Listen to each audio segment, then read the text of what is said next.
আসসালামু আলাইকুম। ভিডিওতে যা দেখতে পাচ্ছেন তা হচ্ছে আমাদের বিল। অনেকে খাল বলে থাকে, তবে আমরা বিল বলেই ডাকি।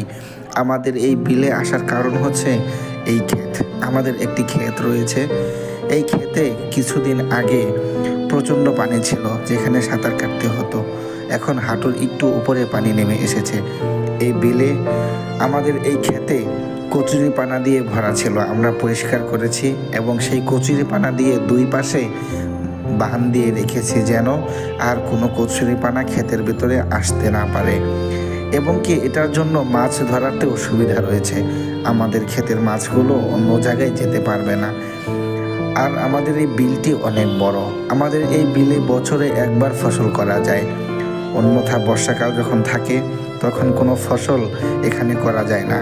আর যখন বর্ষাকাল না থাকে তখন ধান লাগানো হয়। আর সেই একবারের ফসল করাতে যে ধানগুলো আসে তা দুইবারের ফসলের সমান হয়ে যায়। আমাদের এই বিলে প্রচণ্ড রকম মাছ থাকে। আমাদের এলাকার প্রায় সব মানুষই এই বিলে মাছ ধরে, তবে কখনো এই বিলের মাছ ফুরায় না। যতদিন পানি থাকে ততদিনে মাছ থাকে। একটা সময় ছিল যখন আরও বেশি পরিমাণে মাছ থাকতো এবং আমাদের বিলটি অনেক সুন্দর ছিল।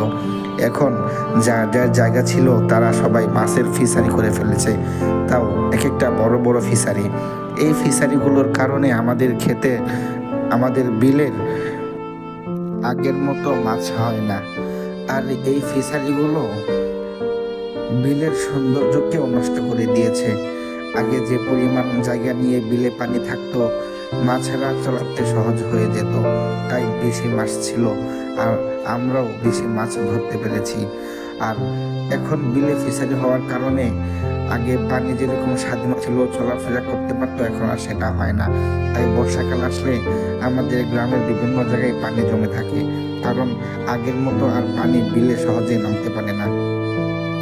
আমাদের বিলটি অনেক বড়, প্রায় 2-1টি গ্রাম নিয়ে অবস্থিত। এই বিলে অনেক জায়গা থেকে মানুষ আসে মাছ ধরার জন্য।